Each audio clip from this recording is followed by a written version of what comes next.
We are watching the greatest geopolitical suicide in modern history, and the mainstream networks are calling it a victory. Look at the satellite feeds of the Middle East right now. While the United States military is busy patting itself on the back for unleashing hell on Iran, Beijing is sitting quietly in the dark, watching a free, multi-billion-dollar television series revealing every single classified protocol of American warfare. They are actively training their AI models on U.S. military satellite movements in real time. The architects of this war told you this was a masterstroke to strangle China's energy supply and collapse the Iranian regime. They lied. What we are actually witnessing is the definitive end of American military dominance. Let's pull back the curtain on Operation Epic Fury. On February 28th, the Pentagon launched a staggering 900 coordinated airstrikes in the first 12 hours. B-52 Stratofortresses, stealth fighters, and massive naval assets lit up the night sky.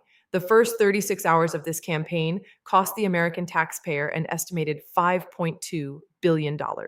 But here is the catastrophic secret the White House is desperately trying to bury. A massive portion of those precision-guided, multi-million-dollar munitions were dropped on elaborate, worthless sheet metal fakes. Intelligence insiders are quietly calling it the Battle of Decoys. The Iranians didn't panic, they prepared. They dispersed their real assets deep underground and planted dummy targets across the desert. The United States fired first, verified second, and spent $5 billion punching thin air. Let that sink in.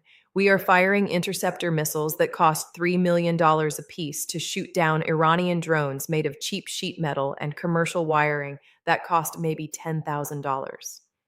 That is not a sustainable military strategy. That is a recipe for national bankruptcy. The hubris of Washington is staggering.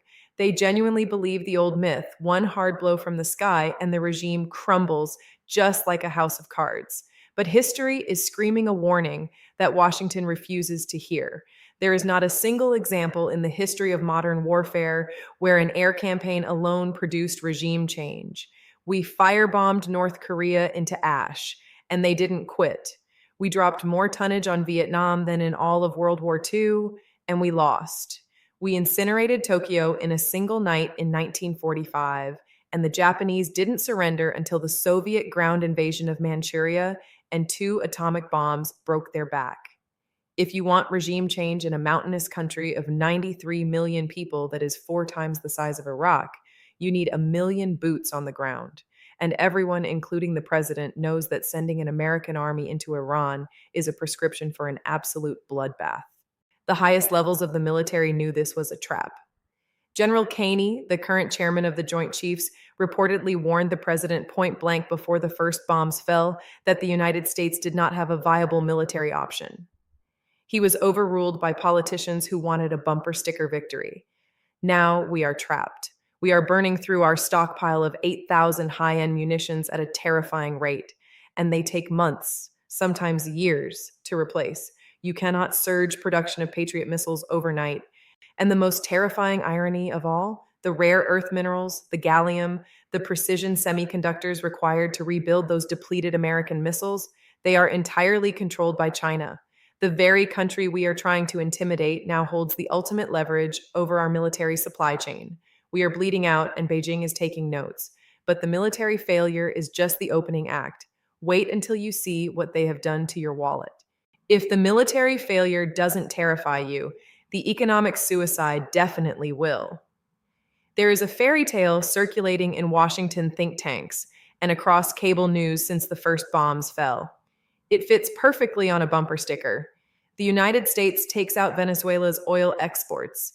Then it takes out Iran. China's economy collapses. America wins. Game over. It is a neat patriotic story, and it is dangerously, catastrophically wrong.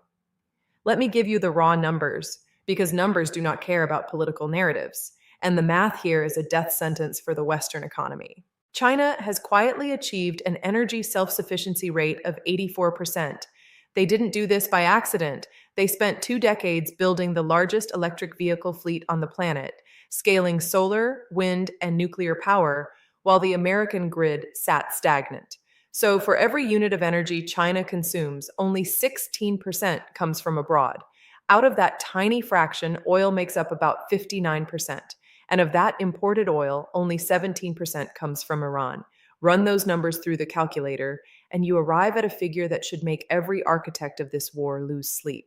China depends on Iranian energy for approximately 1.5% of its total energy consumption. We launched a global war, risking World War III over 1.5%. And we couldn't even disrupt that because what the strategists in Washington either don't know or refuse to acknowledge is the existence of the shadow fleet. Beijing has constructed a ghost armada representing roughly 18% of total global tanker capacity, operating entirely outside standard regulatory frameworks. These vessels reflag mid voyage, rename themselves, kill their tracking transponders, and conduct massive ship to ship transfers in the obscured waters off Malaysia and Vietnam. They rebrand Iranian crude as Malaysian before it ever enters Chinese customs data. Current intelligence estimates suggest there are up to 300 million barrels of unsold oil sitting on these shadow tankers right now, a floating strategic petroleum reserve. Combined with their onshore reserves, Beijing has built a buffer that can absorb months, if not years, of disruption. Now, here is where this strategy turns from merely incompetent into an act of active, self destructive treason. Look at who actually depends on the Strait of Hormuz. We just dropped the energy guillotine, but China's head isn't in the basket. Japan gets 91% of its oil through that waterway, the Philippines, 94%. When you choke off the 20 million barrels flowing through Hormuz daily, you aren't starving Beijing. You are conducting an act of catastrophic friendly fire against every single energy dependent ally America needs for its Pacific strategy. Professor John Mearsheimer put it precisely: it is Japan and South Korea that are going to be clobbered. And the Europeans, they are already freezing because they aren't getting Russian gas. Cut off the Middle East flow on top of that, and the European industrial base completely collapses. The blowback is already here. Daily charter rates for tankers carrying Middle Eastern crude have soared above $400,000. Brent crude has surged past $92 a barrel, with projections rocketing toward 150 or higher if the strait remains a combat zone. Washington set out to weaponize the strait against China. Instead, they handed Beijing a miracle. China is now accelerating the Power of Siberia 2 pipeline with Russia, using Moscow as a permanent safety valve. The crisis is catalyzing exactly what America feared most: a secure land-based Eurasian energy bloc, built entirely at the expense of the vulnerable Gulf region we just destabilized. We aren't winning an energy war. We are committing economic suicide on live television. While the United States is obsessively tracking oil tankers and counting airstrikes, China is quietly performing an autopsy on the American empire. They have turned the Middle East into the most consequential military and financial laboratory on Earth. Look at the electronic warfare theater. The Pentagon jammed American GPS signals across the entire Gulf region, a standard tactic designed to completely blind the Iranian military. It was supposed to render their missiles useless. Instead, 27 U.S. bases were systematically dismantled with terrifying pinpoint precision. How? Because Iran wasn't using GPS. They were guided by China's Beidou satellite navigation system, which remained fully functional under the heaviest electronic jamming the United States could throw at it. That isn't just a tactical failure, that is validation under live fire. China just proved their tech can defeat the American shield. And Beijing isn't just watching, they are publishing the results. The People's Liberation Army recently released 5 official lessons from this war. It was a deliberate public signal to Washington and Taiwan. They noted that American diplomacy is a lie, a stalling tactic used right before special forces kick in your door. They noted the illusion of air power, realizing that you can bomb a country back to the Stone Age and still lose the political war. They noted the desperate need to purge internal spies, watching how Israeli intelligence infiltrated Tehran. But it is the lesson the PLA didn't publish that should freeze the blood of every American strategist. Operation Epic Fury is a proxy stress test for Taiwan. Beijing is meticulously tracking American stealth fighter performance, signals intelligence integration, and the exact depletion rate of our interceptor missiles. They are watching us bleed out our Pacific arsenals in the desert. And more importantly, they are validating the exact mechanisms needed to survive a total Western blockade. This is the Shadow Empire. For a decade, Washington arrogantly believed that locking a country out of the SWIFT banking system was a financial death sentence. But while we were weaponizing the dollar, China built a parallel financial universe designed specifically to survive this exact crisis. Have you heard of the cross border interbank payment system? CIPS is currently processing nearly a trillion renminbi daily. It is a fully functioning alternative to SWIFT. Have you heard of Project M-Bridge? It's a multi-central bank digital currency platform moving tens of billions of dollars instantly across decentralized ledgers. A digital yuan transaction between Tehran and Beijing is practically impossible for the US Treasury to intercept, freeze, or even monitor. And then there is the ultimate ghost in the machine, the Chukin conduit. It is an opaque, state backed financial vehicle that channels billions in a closed loop oil for infrastructure barter system. Iranian crude goes to Chinese buyers. Those buyers deposit funds into Chukin. Chukin pays Chinese engineering firms to build railways and airports inside Iran. No dollars ever cross a border. No transaction ever touches the American financial system. Western surveillance is entirely, hopelessly blind. China just proved that a heavily sanctioned state under a total military embargo can still function, trade, and fight back using Beijing's alternative architecture. The global financial order isn't just being challenged, it is being fragmented and replaced in real time. But the final act of this tragedy isn't going to be written in Beijing or Tehran. It is going to happen right here at home in the hidden ledgers of Wall Street. The most dangerous weapon in this war isn't a hypersonic missile. It is a financial instrument that is about to wipe out the American middle class. Now, we arrive at the part of this story that should genuinely terrify you. Because the most dangerous weapon in this entire war isn't a hypersonic missile or an armed drone. It is a financial instrument most people have never even heard of. Behind the facade of the global economy lies the derivatives market, a sprawling, unregulated casino carrying an estimated notional value of between 600 trillion and 1 quadrillion dollars. That is roughly 10 times the size of the entire global GDP. And backing that gargantuan edifice of risk is a microscopic $300 billion in actual collateral. For every single dollar of real money in the system, there are $2,000 to $3,000 in phantom bets riding on top of it, with a terrifying percentage tied directly to energy prices. Look at the Chicago Mercantile Exchange right now. They are reporting record-breaking volumes in energy contracts, but people aren't trading. They are panicking. They are scrambling in blind terror to cover positions that were designed for a world where oil costs $80 a barrel, not 150 or 200.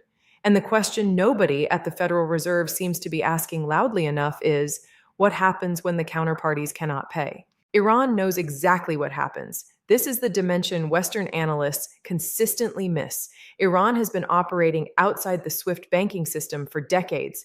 They built offshore shell companies, navigated shadow networks, and learned to play the derivatives market themselves. When Iran attacks a tanker in the Strait of Hormuz, they aren't just disrupting shipping, they are weaponizing energy prices. When they strike fuel storage facilities, they are triggering insurance recalculations, freight surcharges, and a cascading repricing of every commodity on the planet. They are even targeting digital infrastructure, the very data centers that underpin Western financial clearing systems. They are systematically pulling the pins out of the global financial grenade. The panic in the Gulf is absolute. Qatar's leadership is warning of an imminent economic disaster, invoking force majeure clauses to halt production because they have simply run out of storage.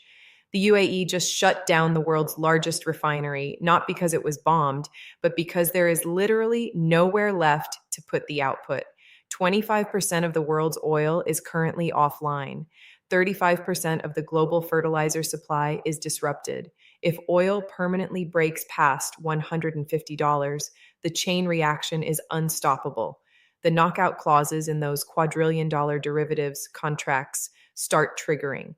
The banks discover they cannot cover the exposure. The broker files for bankruptcy, except in this scenario, the broker is the entire Western financial system. And what about the allies we swore to protect? The Gulf states were not consulted before the first bombs dropped. The American bases that were supposed to be their shield have turned them into giant magnets for Iranian ballistic missiles. The betrayal is palpable. Saudi Arabia and Turkey are already hedging their bets, reportedly looking to Pakistan for a nuclear umbrella because they have realized the American security guarantee is worthless. China saw this opening years ago, brokering the historic Iran Saudi peace deal. The post American Gulf era isn't a prediction, it is actively happening right now. Operation Epic Fury just accelerated it by a decade. We are watching the final act of the American theatrical production in the Middle East. As Colonel Douglas MacGregor bluntly stated, when this ends, there will be no restoration of the status quo. We will simply get out, and everybody in the Middle East will want us out. We assumed air power would produce regime change. It didn't. We assumed blocking the strait would hurt China. It strengthened them and devastated our allies. The old school in Washington is playing by the rules of the past, believing that shock and awe can still dictate reality. The new school in Beijing and Tehran is playing a different game entirely. Industrial self-reliance, parallel financial systems, and the cold mathematical calculation that the American empire will simply exhaust itself.